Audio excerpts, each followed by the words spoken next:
What's up, everybody? My name's Josh. And my name's Nick. And we're here to give you a reality check.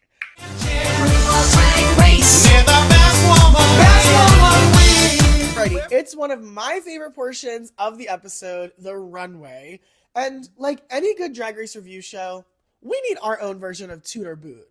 So, here at Reality Check, if we like your look, you're either going to get a check. If we don't like your look, you're going to get a next. Yeah, so check or next. And if it's just next level, baby, you need a reality check. Okay, Yeah. That's like yeah. Yeah, that's our version of a shoot. So let's get into it. We're going to kind of rapid fire these looks, and we're just going to go down. Acacia forgot. I thought the mug was way better than the entrance mug. Yeah. For me, it's still going to be a next. I wasn't living. It was weird. I gave her a check. I gave her a check. It was like, why are you a snowman? For me. I get it. Like, take this, you're like snowman to like dominatrix, I guess. I don't know. I didn't think about the connection, but now that you're saying that, like, actually, like, why the fuck were you a snowman? Yeah, like, why are you a snowman? Where was like, the connection? What does that tie into your drag? Like, it's kind of like a reveal yourself. Like, it should tell us a little bit about you. Yeah. And unless you're Frosty the Snowman from January to November, like, whatever, I don't know. Next up, we had Joella in this, like, purple fantasy, kind of like Zodiac inspired. I loved everything except for, like, the sides. Yeah. I'm going to give it a check. Yeah. I'm going to give it a check, too. That I agree with you. The only thing I didn't like was this thing that jutted out right at the waist. It was not very flattering. But I loved the colors on her. I loved her mug was stamped. And it was cute. It was cute. Jules, a check. A check. Oh, my God. I think this might be a reality check for me. Yeah. I think first one of the season. I literally put hot exclamation point. I put like, stunning. Stunning. Yeah. Actually, I'm going to give it a regular check because she mentions Ariana Grande again. Time number 7. And it's like, I get it. We all have references, but it's like, baby, you are Jules Sparkles, not Ariana Grande. I loved it, though. The way that the bustier had, like, the shaping in the cups and the way that the tulle layers were just so, like, cut in. Oh, my God. And that color. It was like if Cinderella was a drag queen and was in Bridgerton. Ah! It was hot. It was so good. Hot. Literally choked me. It was so good. Ariete? Okay. I put cunt. It was cool. It was like this vampire-y, like vampire wedding, feathery. It was just different. It was cute. So different. I'll give her a check. Check for me too. Yeah. Next up, we have Lydia Butthole Collins, and it was cute. I just didn't get it. It had like 3 different layers of revealing the face. Yeah. I think that the idea yeah. was incredible. I think it wasn't executed 100%. Yeah. So because of that, I'm going to have to give her a check. I think I'm going to give Lydia a check, a very soft check, because it was different. It was fun, and it still kind of told us about her, that she's kind of like a warrior, like, and it had multiple layers. So I'll give you a soft check, Miss Lydia Butthole Collins, for sure. Lucky Stars, a check. Like, no discussion needed. I'm going to say something controversial about Ms. Lucky Stars. Every single look that we've seen from her this season has been art. Love it. Yeah. I love that. I'm hoping that we get to see moments where she doesn't have paper extensions from her face. I'm glad that she's doubling down this first week and like, this is my drag. This is my style of drag, but I do hope we get to see something maybe a little bit different from her. The next one, Susan Marie too. Loved the coming out as like a dime, nickel, quarter, whatever it was, and then the coin was cute. The hair and the makeup when she took off that headpiece. It was jarring, but in a good way. Like it was like, oh, like because the hair had like the tinsel in it, so it was kind of reflective, and then her makeup kind of matched the colors. So I think it was a check for me. Yeah. It was cute. Again, she's doubled down on her 1920s realness. Yeah. She kind of was leaning into that like Great Depression era that she references a lot. So, I was gonna say that she reminded me of the Monopoly Man in like the best way. Come on, Mr. Monopoly, you better reveal. So Corey King. Listen. Check. Next. Next. And here's why. Gag. Because all I saw was your face. Yeah. Like black from head to toe. Yeah.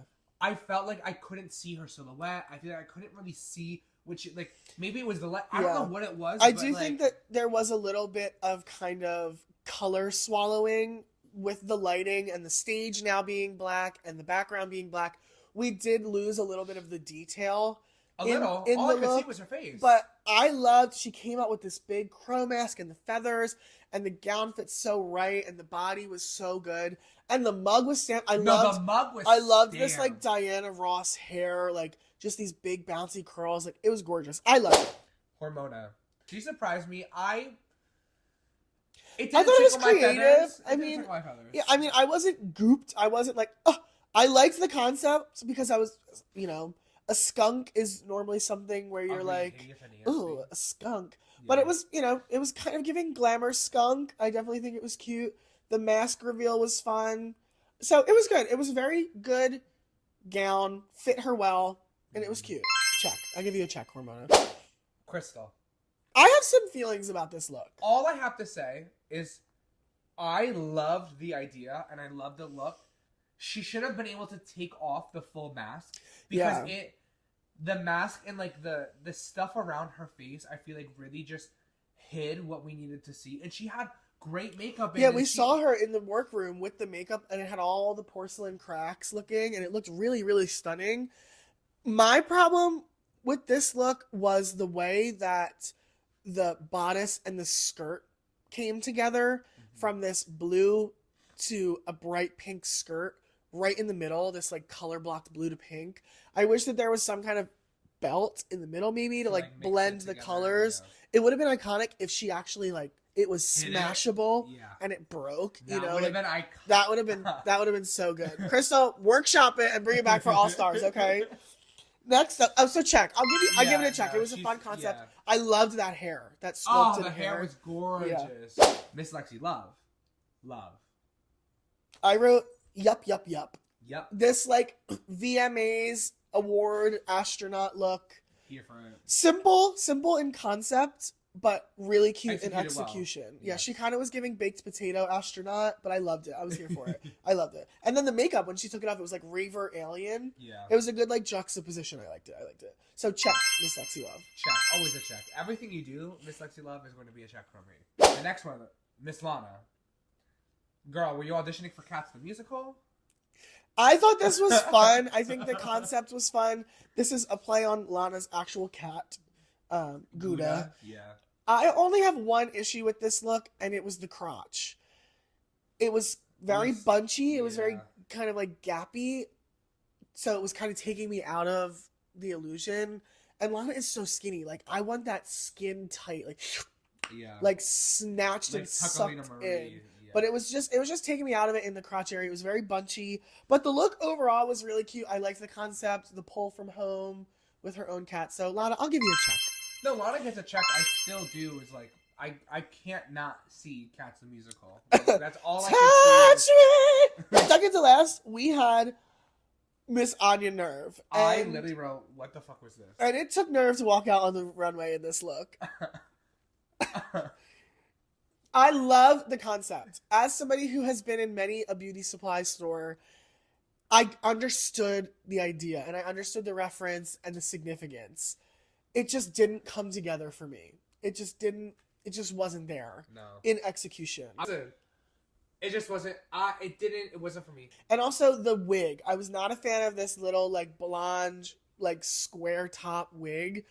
It just wasn't flattering on her. This look just overall was a little thrown together for me. So it's going to be a next for Miss Anya Nerve. It's the next for me. Yeah. Our final girl on the runway to hit the stage was Miss Sam Starr in her rainbow, rain, go away, come again, another sleigh look. I'm going to be honest. I like the hat. Like the hat was the hat. The mask. But was it a mask? It was a hat. You know, like, I think, don't get me wrong, this look is gorgeous. The gown is gorgeous. The fascinator with the cloud was gorgeous. The wig was gorgeous. But, like, is it bad to say it's week one and I'm already bored? I literally said it just, good idea, just not executed well. Like, I thought it was, I think she looked beautiful. I'm just like, okay, a rainbow gown. Like, it was very pageant. Like, I feel like this was something that she pulled out of her closet and already had. and was like, this will work for the theme. And she looked stunning. Like, don't get me wrong, I thought she looked gorgeous.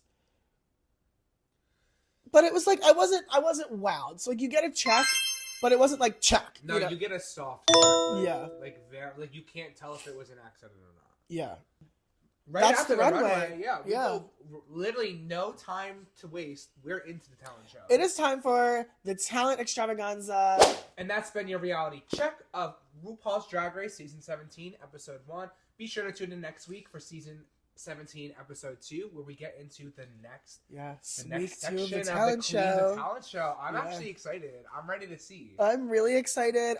This seems like a really great cast, and I feel like there's going to be some drama. We will see you in the next one. Bye. Bye.